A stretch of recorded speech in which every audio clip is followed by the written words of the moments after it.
Okay, we're looking into a new article here that's done by the Washington Post. I know to watch it with caution, but a radical theory of First Americans places Stone Age Europeans in Delmarva 20,000 years ago. Here we have a scientist, or a set of scientists here. This is Dennis Stanford on the left, and on your right is a man known as Bruce Bradley. He's from University of Exeter, archaeologist, and they're looking at these very similar looking blades. It's mostly ceremonial type blades, but not all in either case. And what we're looking at in this case is American early found artifacts, and then just some of the Salutrean artifacts that are found over in the old world, in the top of Spain and up into France. Now these blades here, well, if you just look at this marble black and white blade and this marble black and white blade, you can see the consistency of it.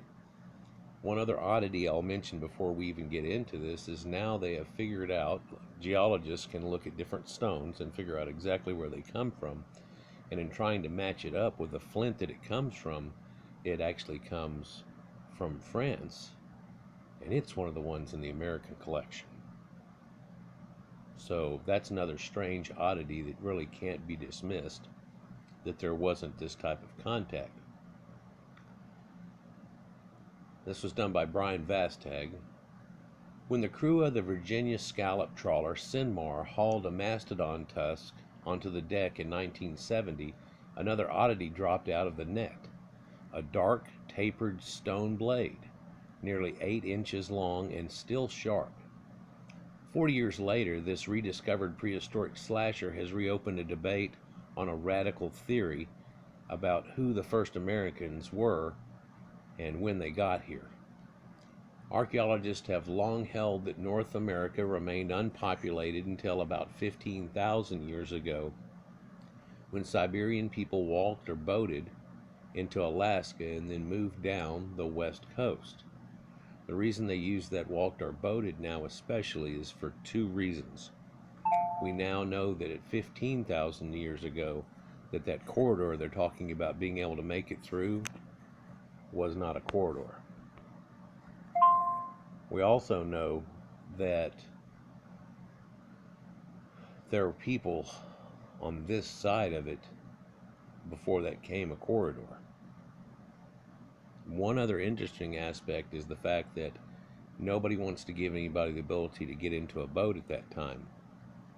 But we have Australian Aborigines going back to what, 58, perhaps 65, 70,000 BC, and they got to that island in some way, shape, or form. Yeah, and there's more accounts than that, but that one right there is just like, okay, somebody had a boat, unless you're just going to have them float on Jotson, Flotsam and Jetsam or something going around the ocean, or swim. That's not going to work. Even if you try to do the land bridge and things that had happened back at that time, it doesn't work. And the Ice Age wasn't even extant at that exact time, so, because they go through larger cycles than people really credit them for.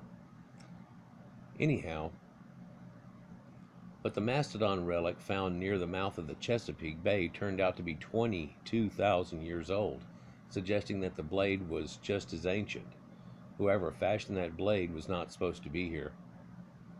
Its makers probably paddled from Europe and arrived in the Americas thousands of years ahead of the Western migration, making them the first Americans, or Amerindians, argues Smithsonian Institution anthropologist Dennis Stanford that we had just seen up there. I'm going to do a couple on this too, by the way, because there are some correlating data that can only be found in certain ones of these, and I don't want to try to write it all down and spit it out into one, but to go through this so it's a little bit more concise, kind of like we do in Egypt, where we just keep overlapping into that, or the Sumerian things, our Proto-Indo-Europeans, and we keep overlapping. I think it's feasible, says Tom Delahaye, a prominent archaeologist at Vanderbilt University. The evidence is building up, and it certainly warrants discussion. At the height of the last ice age, Stanford says, mysterious Stone Age European people known as the Salutreans paddled along an ice-capped jutting into the North Atlantic, where it become pretty much solid, like they feel like happened across the Aleutian Islands into Russia.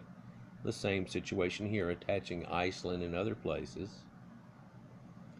They lived like Inuits, harvesting seals and seabirds, apparently. The Salutreans eventually spread across North America, Stanford says, hauling their distinctive blades with them and giving birth to the later Clovis culture, which emerged some 13,000 years ago. And the oddity in that statement, too, goes against conventional thought, where everybody had thought that the Clovis people must have been the first people to come across from the Bering Ice Bridge, but he's saying that Clovis is just the next step in this, and then what caused Clovis and its destruction had to do with an extreme cataclysm that happened across North America and left few, if any, alive, and then regressed and tried to come back up out of it somehow. And then that ice bridge part opened up for the people that came across from Asia. In fact, I've got a recent video where they have now found Eurasian Proto-Indo-Europeans coming into the Americas all the way up through into Alaska that show a whole burial, children and the whole 9 yards there, and being pretty much in the permafrost or in that situation, it held them real good, and they have a decent snap on their genetics now. But you'll have to watch that video. I'll try to put it down in the comments with these other ones. When Stanford proposed this Salutrean hypothesis in 1999, colleagues roundly rejected it. One prominent archaeologist suggested that Stanford was trying to throw his career away. And indeed, this is the way they view it a lot of times whenever people come out with any information that doesn't fit their exact dogma. You'll be able to see him make fun of that in the video that does the live presentation, as long as it doesn't get caught. Let's continue.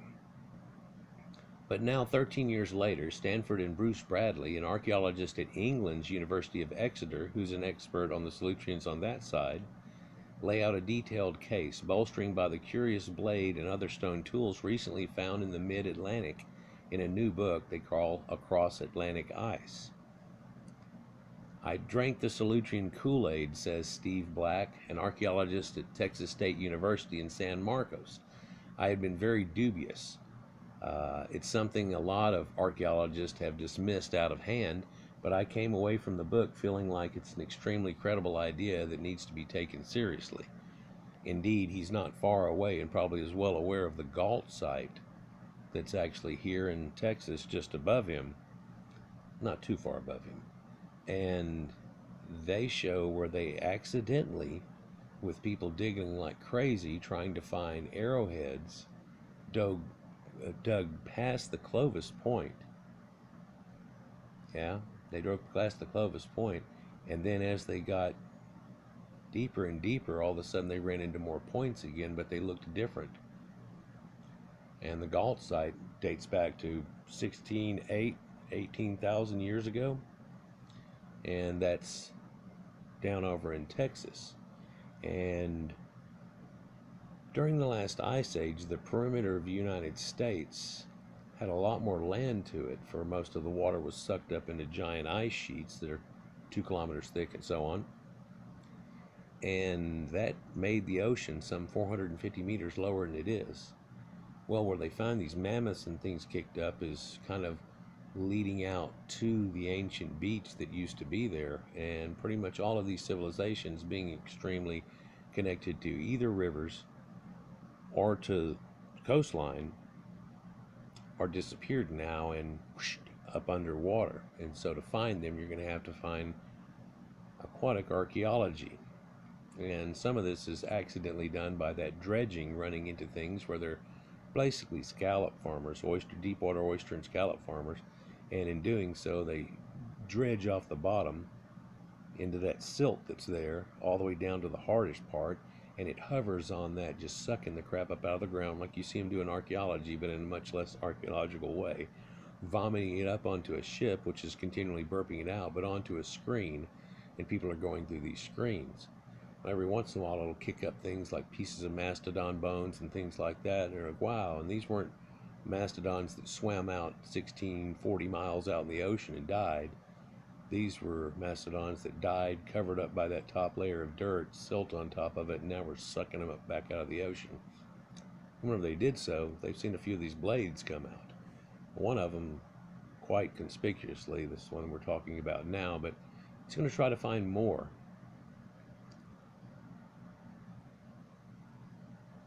Other experts remain unconvinced, though. Anyone advancing a radical different hypothesis must be willing to take his licks from skeptics, said Gary Haynes, an archaeologist at the University of Nevada in Reno. And he knows as well as everybody else does that if you try to go past dates that people have set long ago before they really had archaeology figured out and dating, that whoops, you end up getting tarred and feathered quite often, or just like you're just off in left field. You might as well be saying it was space aliens. Now, at the core of Stanford's case are the stone tools recovered from 5 mid-Atlantic sites. 2 sites lie on Chesapeake Bay Islands, suggesting that the Salutreans settled Delmarva Peninsula early on. Smithsonian research associate Darren Lowry found blades, anvils, and other tools found stuck in soil at least 20,000 years old.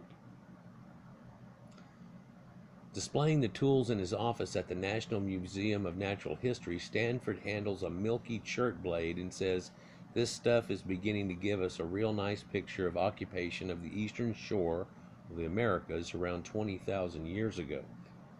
Furthermore, the eastern shore blades strongly resemble those found at dozens of Solutrean sites from the Stone Age in Spain and France, Stanford says. We can match each up to one of 18 styles, and you can match them up to the sites in Europe. So not only is there that contact, but variation on a theme, and this actually shows that there really was, at that time, more than one time. You can watch this documentary called, Stone Age Columbus, and it kind of gives you this idea of these few people that made it over, and some of them were outcast or things along that line. But if you look at the data and the way it shows up, that would have been just one of a bunch of people doing the same thing. In fact, they get all the way over here before they run into these people that are outcast again. Even in that show there, and it shows you there must have already been here somebody whenever they barely made it here themselves. Well, other times people barely made it. Other times they may have made it a little easier, but in that process, a group of people had come over, and it spans a period of time also that they're doing this. And then once the ice shelf starts breaking up at the end of that, and because of the cataclysm and all these things that happened, that stopped, and also stopped a lot of things, like all the mammoths there were in the world. And this extreme ice age that happened at the Younger Dryas that just whoosh across all northern continents, but oddly farther down on Americas than it is actually found in Europe. And that's another strange anomaly where people have even said that indicates that our pole shifted whenever this comet hit us, or a lot of things along that line. But let me just get this back to where we were here. So it shows you a lot of interesting data of these people, and what the neat thing is I've watched a couple of little shows on this, and they've talked to these people that are able to recreate these blades now. And this one guy took 20 years to do it, and he was already good at making arrowheads. And he took it upon himself to try to perfect the idea off of it, and he himself had come up with an idea that this can't be convergence. And convergence means where two totally unrelated things end up with the exact same outcome at the end of it. One example of it in biological terms there's a green vine snake in the Congo, and there's a green vine snake that's in the Amazon, and it would take a scientist to tell them apart, and then somebody who's probably into it enough to know, and yet at the same time, whenever they genetically check them out, they have no relation whatsoever. But due to the ability to slowly turn and mimic these vines, they have developed both exactly the same type of traits, same coloration, same everything, point on the nose, the whole 9 yards. So for somebody to have done that with these plates, though, and the way that they make them, and they overflint and chip and do things, it's not. It's not something that could be found for convergence. For in fact, when you even find the later arrowheads, you're like so close, but yet so far away. It's not the same thing at all. The difference between a donkey cart and a horse pulling a chariot. But let's continue. Further, the eastern shore blades strongly resemble those found at dozens of Salutrean sites found in Stone Age Spain and France, Everett says, and they can match them up to those 18 styles of the sites of Europe, and so that's extremely important. In 2007, Lowry, who teaches at the University of Delaware, was hired by a landowner to survey property on Tilgham Island in Maryland at a place called Miles Point. Almost immediately, Lowry saw a chunk of quartzite jutting out of the shore bank. It was an anvil rock, heavy marked from repeated beatings, in clear sign that it was used to make stone tools. Lowry dated the soil layer holding the anvil and the other stone tools with the two methods, radiocarbon dating and a newer technique called optical stimulated luminescence, and both return in an age of at least 21,000 years. And now we've pretty much reached double the date that is the true possible date of the Amerindian type people coming into the Americas. And in a few of my videos, and one that's coming up, it'll show you this blend that came into the proto-Amerindians that still was extant, still inside of them, and is to this day in some of the American Indians. It's not like it totally disappeared.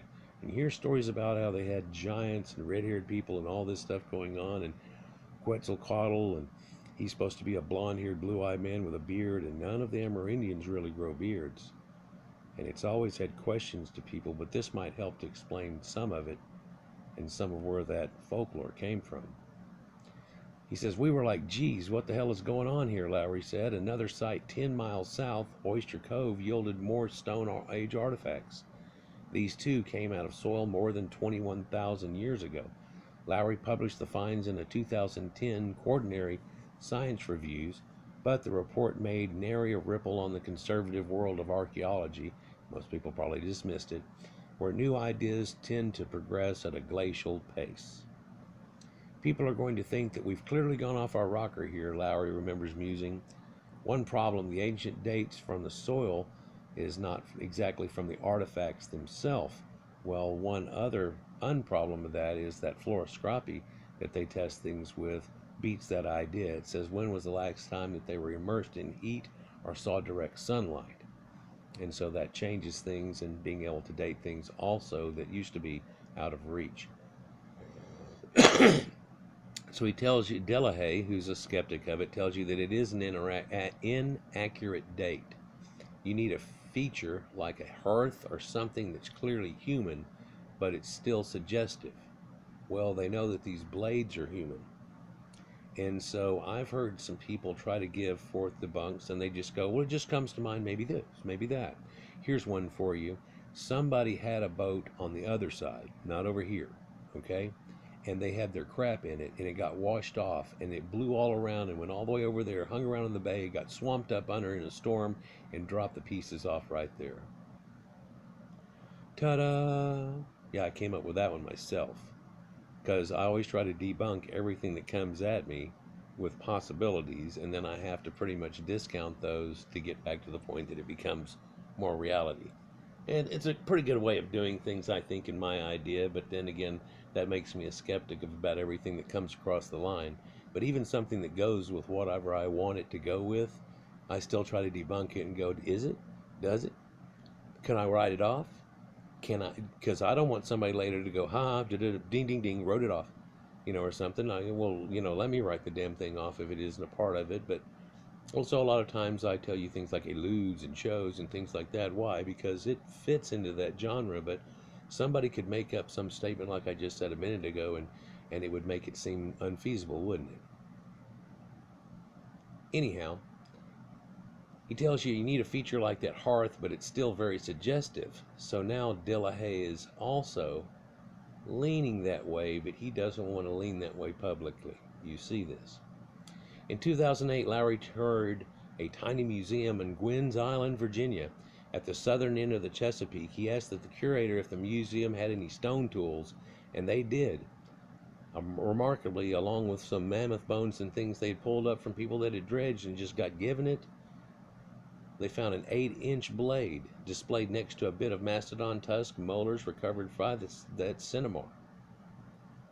There it was. Lowry immediately called for Stanford. He got real excited, Lowry said. And then again, wouldn't you at all, because he goes, hey man, I'm sitting here in this little blah, blah, blah, and I'm staring at a Salutrean blade. And he's, hello, hello? And I'm sure he's on his way.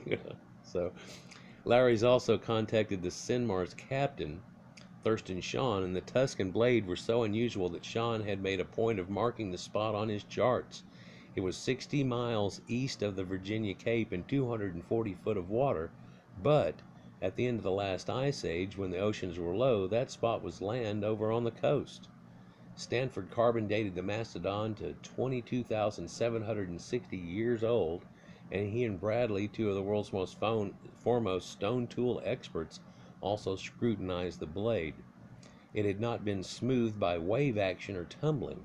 They concluded the blade had been pushed out to sea, had not been pushed out to sea, but was buried where the cinnabar had found it. And because if it was pushed out to sea and had gone through it, you would find definitely a lot of wear on its case. But even looking at the thing close, it looks pretty much like it was made yesterday. My guess is the blade was used to butcher the mastodon, Stanford said. He's almost positive. And here I am going to debunk that. How about if every once in a while, or maybe every time, that they killed off a mastodon to pay homage to the gods and to the beast that gave them such a huge amount of food, a mastodon, that they would bury a blade there for it. Maybe even one of the blades they used to kill him in the first place.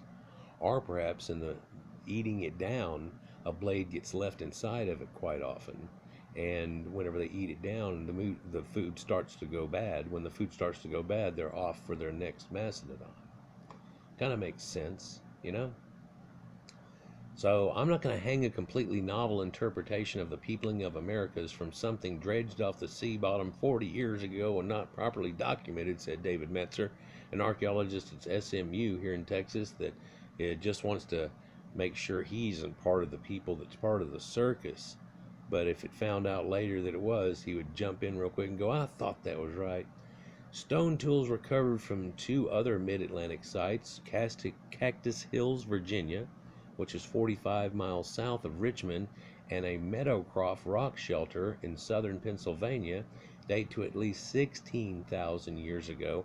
And I showed you this rock shelter in a deal where it shows you they had stone on stone work and things and a walk through under the bottom and those type of things. And there's a lot of these all around, and even into the Mississippi and upper people and so on that were in that area populated making these type of places, which a lot of people have tried to discount, but this is one of the only ones they ever found something just like that in that one too. And of course it's edging into Clovis easily at this point, and some sites that are dated 10 or 11,000 BC, which predates again the Bering Bridge come in, are already showing the fluting on the bottom of these blades, where it shows you they made the connection where they could hold on to them better, and it would be a better blade for it than they were before. It makes you wonder why it took thousands of years to be able to do things, and we're only now looking at about 4,000 years worth of difference.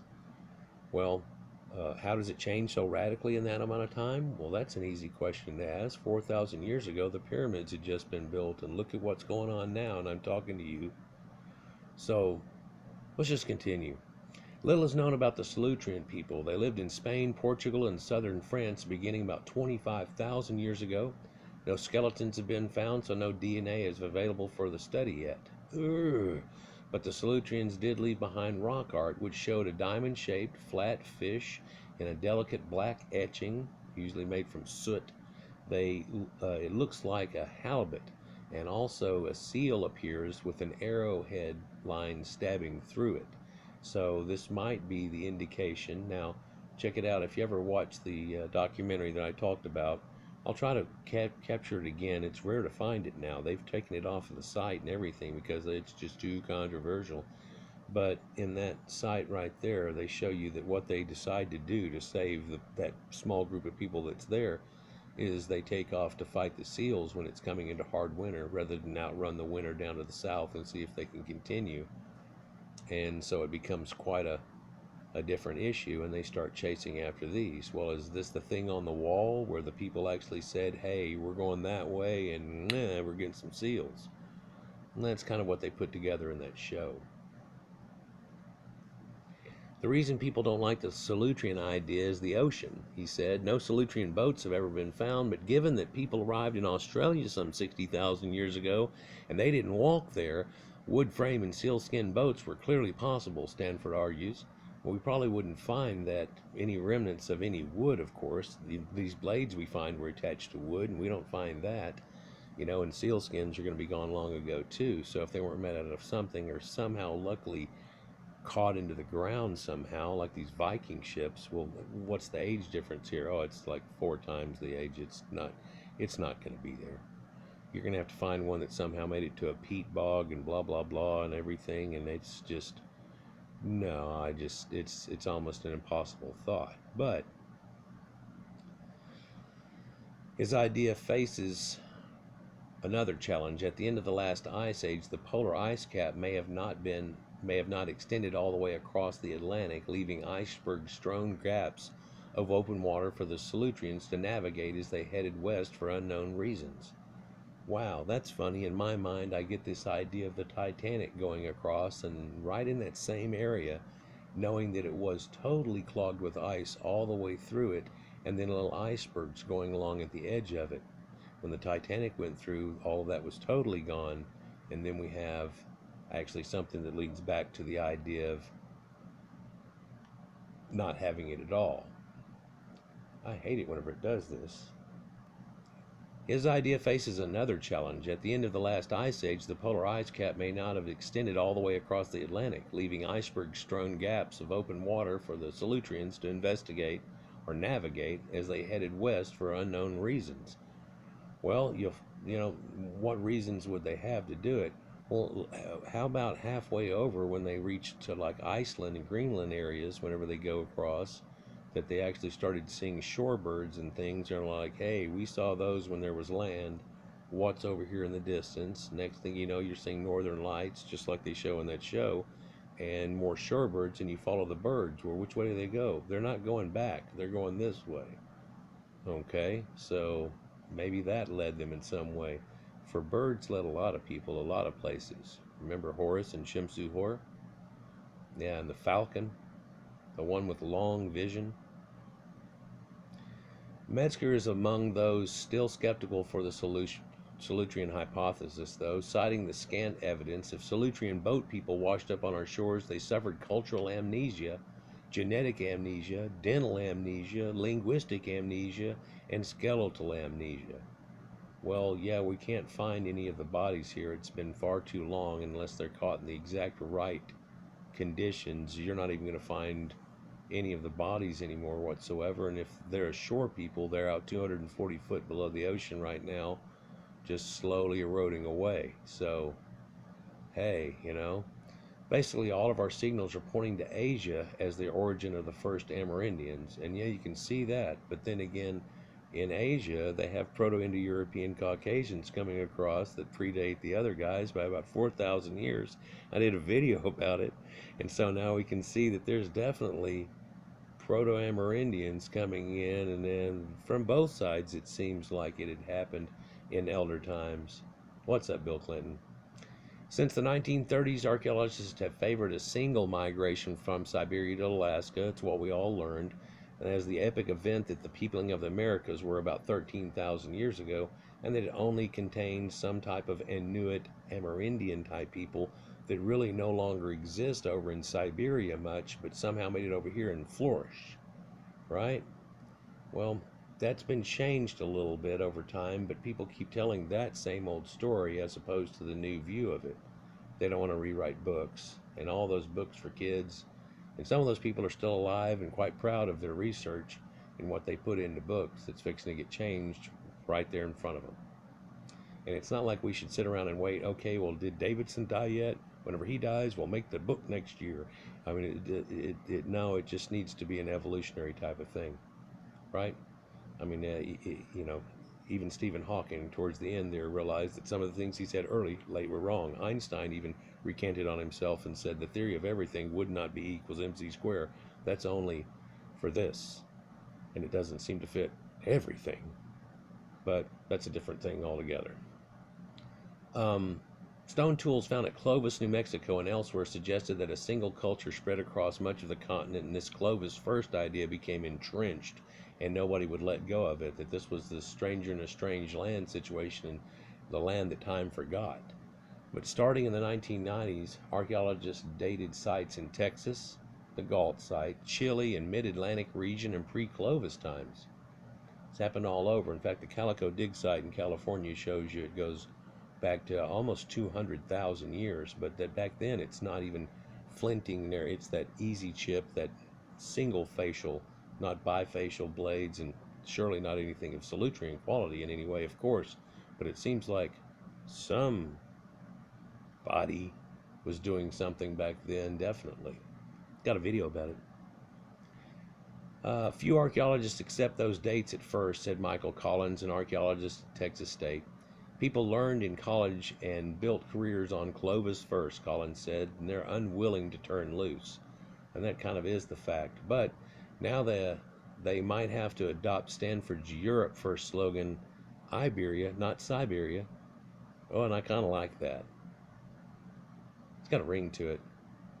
However, Stanford acknowledges that his evidence is scant.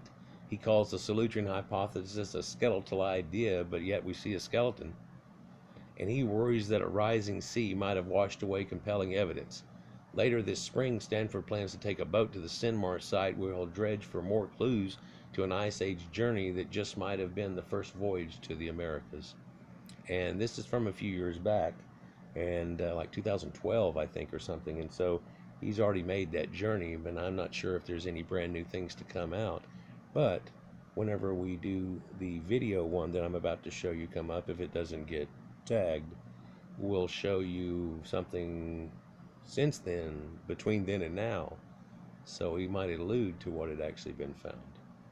Anyhow, guys, like, share, and subscribe, and enjoy, and we'll look deeper into this. And again, I'm going to do 2 or 3 that connect this all together, because I've done the peopling of the Americas already, and in a 3-part series that leads into all of this. And I've been talking about the Proto-Indo-Europeans from ancient times, and how that leads into Egypt, and that leads from places like Göbekli Tepe, and that leads from a lot of places, and started Sumeria. And these Proto-Indo-Europeans had run around and been the thing that pretty much casted humanity to the winds. And looks like they even made it across into the Americas too. Yeah, it's kind of amazing. There's a hookup too to the Basque, but I'll get to that in the other video because it makes a mention. Like, share, and subscribe. Enjoy, guys. Peace.